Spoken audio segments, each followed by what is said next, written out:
ont raconté que les femmes elles perdent tous leurs enfants. Voilà, les gens n'ont plus à manger, n'ont plus de ressources en fait. Ceux-là ils viennent de mourir hier.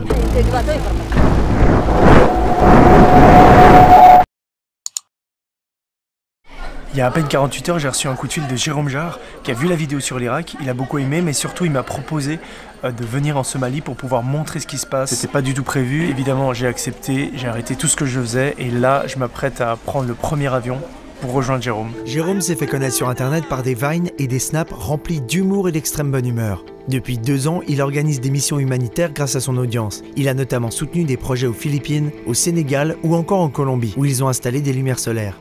En ce moment, plusieurs pays d'Afrique de l'Est sont touchés par une violente famine, ce qui met en danger de mort la population. Dans cette région, la situation est grave. Ça fait plusieurs années que la pluie n'est pas tombée, les animaux meurent, les puits sont asséchés. Des centaines de milliers de personnes sont touchées et sont obligées de quitter leur terre pour aller vivre dans des camps provisoires aux abords des villes dans l'espoir de trouver de quoi se nourrir. Jérôme décide de lancer une récolte de fonds, les réseaux sociaux se mobilisent très vite et d'autres influenceurs rejoignent le mouvement, appelé Love Army for Somalia. En moins d'une semaine, ils récoltent plus de 2 millions de dollars. Grâce à cet argent, ils ont déjà commencé à distribuer de la nourriture et de l'eau à Mogadiscio, dans la capitale de la Somalie. La Love Army travaille sur place avec l'organisation humanitaire ARC, qui est gérée à 100% par des Somaliens. Je les ai rejoints sur place quelques jours pour vous montrer ce qui se passe. Nous allons aller dans le nord de la Somalie, dans une partie qui a depuis 1991 proclamé son indépendance. C'est le Somaliland. Pour info, son indépendance n'a jamais été reconnue par la communauté internationale. Avec moi sur place, il y a plusieurs personnes. Hunter, un caméraman de New York, qui est en train de tourner un documentaire sur la Love Army, Yassine, un photographe de Toronto, Saïd, qui travaille justement pour l'ONG ARC, et Jérôme. Ce sera encore une fois une vidéo différente et pas forcément amusante, mais la situation est grave, donc c'est important d'en parler.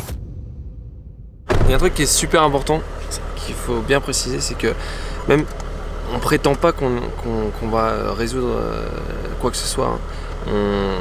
L'effort est grand et on fait beaucoup de bruit parce que c'est notre pouvoir, les réseaux sociaux et les caméras, les vidéos, mais en vrai il faudrait vraiment que le monde entier se réveille et décide d'aider pour pouvoir mettre une fin à cette famine.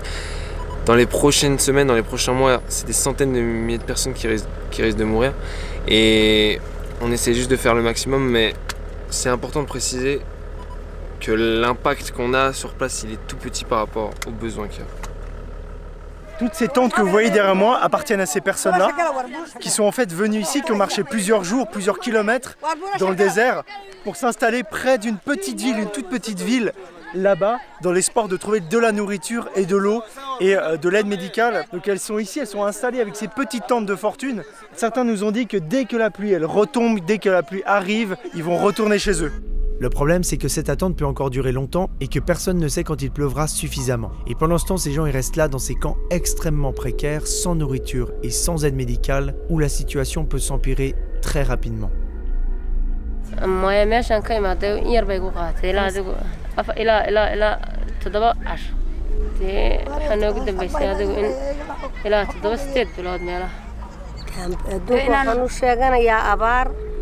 iyo baahi xooliyo naga baxay dadkii oo naga buka maxay haytay kulayl la saaran haraad iyo maxay haytay dhibaatooyin fara badan in maxay haytay gurmadaheena loo qaban karo naloo laga caawin karo laga caawin jiibso kuri jiibso caadi.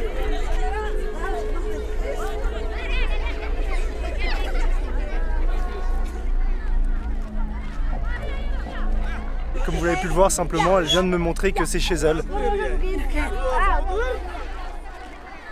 On m'a expliqué qu'ici, il y a beaucoup de personnes qui sont malades à cause de la malnutrition, mais les principales personnes qui sont touchées sont les enfants et les personnes âgées. Ils nous ont raconté que les femmes, elles perdent tous leurs enfants parce que l'eau est trop salée. Les femmes qui étaient enceintes, elles ont tous perdu leurs enfants.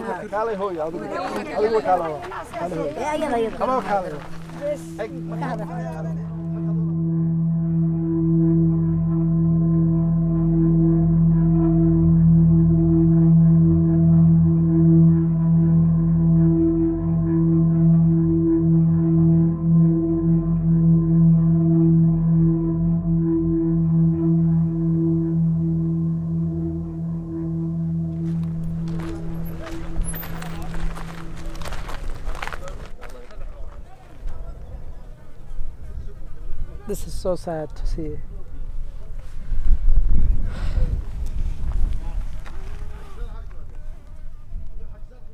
Ces animaux, en fait, à la base, ce sont des paysans ou des villageois et ils s'en servent soit pour se nourrir, le lait, etc., soit pour les vendre au marché. Et du coup, comme il n'y a plus d'eau, il fait très très chaud, il n'a pas plu depuis 2 ans, et ben les animaux ils meurent. Ceux-là ils viennent de mourir hier ou avant-hier, ce matin. Il y en a qui ne sont pas encore morts et du coup ils ont tout perdu, les villageois, les paysans perdent tout. Et du coup voilà, les gens n'ont plus à manger, n'ont plus de ressources en fait.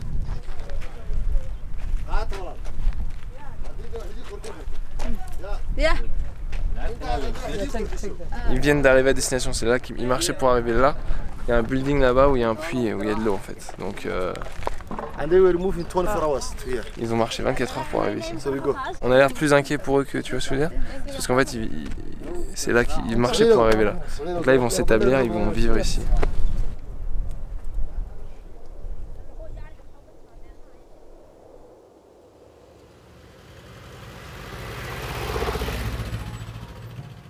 Cette semaine, on va retrouver des personnes qui ne se sont pas encore déplacées. Elles sont en plein désert, c'est là où elles vivent et on va aller dans une dizaine de lieux différents. Grâce à l'argent récolté par la Love Army, ARC organise plein de distributions de nourriture et d'eau. Le but, c'est d'aider ces personnes chez elles, sur place, pour éviter qu'elles partent dans les camps vers les villes. Dans chaque ration, il y a de la nourriture de base, comme par exemple du maïs ou du riz, pour 1 mois, pour une famille de 6 personnes. They are volunteering to offload the food so that they feel this is the community that need help. So we approached them and we work with them closely to make sure they get this food today. And also we will go after this a place where the community will be getting water. Une idée préconçue qu'on se fait, c'est que quand il y a une famine, ça veut dire que le pays il n'y a plus du tout de nourriture. Alors qu'en fait, en Somalie, on peut acheter des tonnes et des tonnes et des tonnes de bouffe au marché. C'est juste que ces personnes-là qui sont derrière nous, c'est des gens qui sont nomades, qui généralement vivent de leurs camels, de leurs chèvres, ils font pousser des choses. Et là, avec le fait qu'il n'y ait pas plu depuis 2 ans, 80% des animaux sont morts, les 20% qui sont encore vivants ils sont malades, il n'y a plus rien qui pousse, et ces gens ils n'ont aucune autre source de revenus que leurs animaux, donc du coup ils n'ont pas du tout les moyens de s'acheter à manger.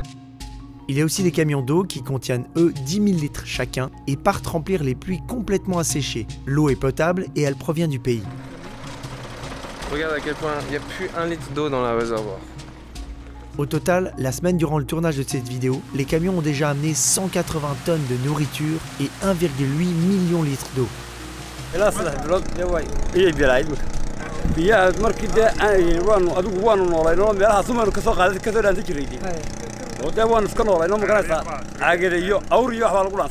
Et toutes ces actions, c'est directement grâce aux dons des gens qui se sont mobilisés sur les réseaux sociaux. Et ça permet d'aider concrètement des milliers de personnes sur place. T'as vu tout le monde qui tue là? S'ils suivent toi mec. Non, ils suivent toi mec, c'est toi le chef, c'est toi le boss, c'est toi le grand frère. Regardez ça, Jérôme le grand frère.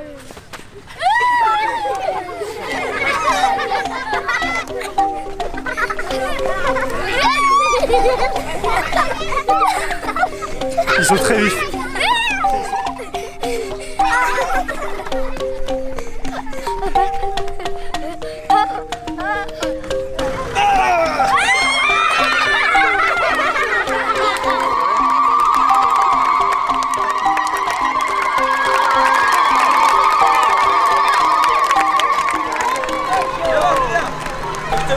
En Somalie, ils mangent énormément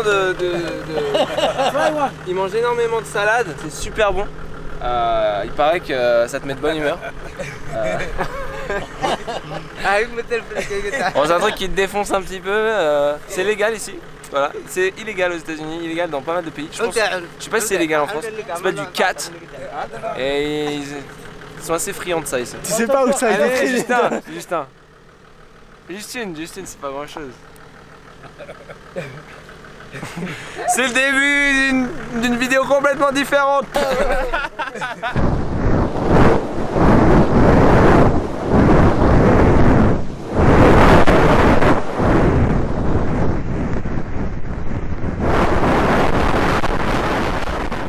Je connais beaucoup de personnes qui sont restées assez indifférentes à notre campagne, à notre levée pour la famine, ou qui disent oh, la famine ça me concerne pas, pourquoi on s'occupe pas des SDF en France en premier, etc. C'est facile de dire ça parce que la famine, ça paraît être tellement éloigné, ça peut être une statistique, c'est un grand mot. Je connais pas beaucoup de personnes qui resteraient indifférents à ce qu'on vient d'entendre là. Elle nous expliquait qu'elle n'a pas pu nourrir son fils hier soir et ce matin. Il a mangé un tout petit peu de riz ce midi. Ils en sont là, quoi. Ils en sont à ce point critique. Qu'est-ce qui va se passer dans un mois quand le puits est vide et ils me disent même RRC, ils savent pas s'ils peuvent revenir. T'as vu la galère pour venir jusqu'ici? C'est ça la réalité, quoi.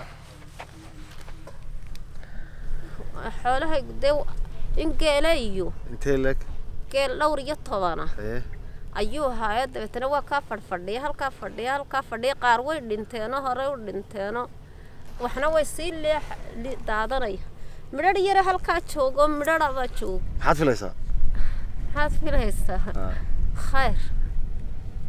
J'utilise YouTube pour essayer de faire comprendre la situation en Somalie. En ce moment, il y a beaucoup de gens qui nous regardent. Est-ce que tu as un message à faire passer pour ton pays?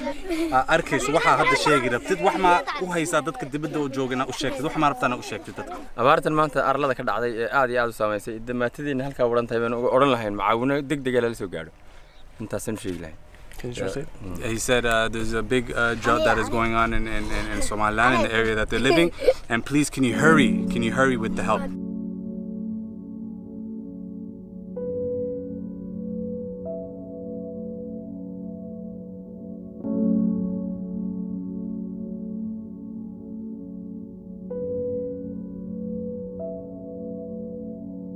Je vous ai suivi toute la semaine, j'ai vu que vous faites des distributions d'eau, des distributions de nourriture, mais rapidement vous agissez maintenant dans le présent. C'est quoi la suite? Qu'est-ce que vous allez faire comme action dans le futur?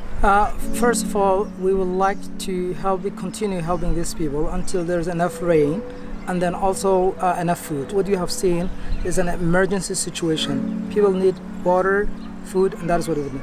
In the future, what we want to do also recovery. We want to buy goats, camels back to them so that they can have a very good lifestyle, and then the next will be the development. What it will be the kind of sustainable. So if this thing had been drought, then they have something back up. So that's the future that we're looking to this. On a rencontré beaucoup de gens qui nous ont dit qu'ils n'avaient jamais vu ça de leur vie, notamment des personnes âgées qui n'ont jamais vu une telle sécheresse aussi violente. Pourquoi il pleut plus et comment ça se fait que la pluie ne vienne pas? This is the question that everyone is asking, including myself. Is it the climate changing? Most likely yes, because there's no rain. This is the worst scenario, and it's not only for Somalia, but South Sudan, Ethiopia. These are the countries that has been affected by the drought, and this is the first time that in a very long time they have seen it. It's worse. The difference between this and other drought that happened in Somalia, this one has impacted from corner to corner Somalia, Somaliland. Comment les gens, le monde peuvent aider ces personnes, ou les gens qui regardent cette vidéo peuvent aider les personnes qu'on a rencontrées durant cette semaine? There are many ways that people around the world can help you. Obviously people need food, water, but also it's more important also people wants to know what's happening on the ground. So advocacy level, awareness, sharing the videos that you're recording now, and everyone who came here and witnessed it, that is the most important thing. Miscommunication is a key. That is why these people have been suffering from a very long time.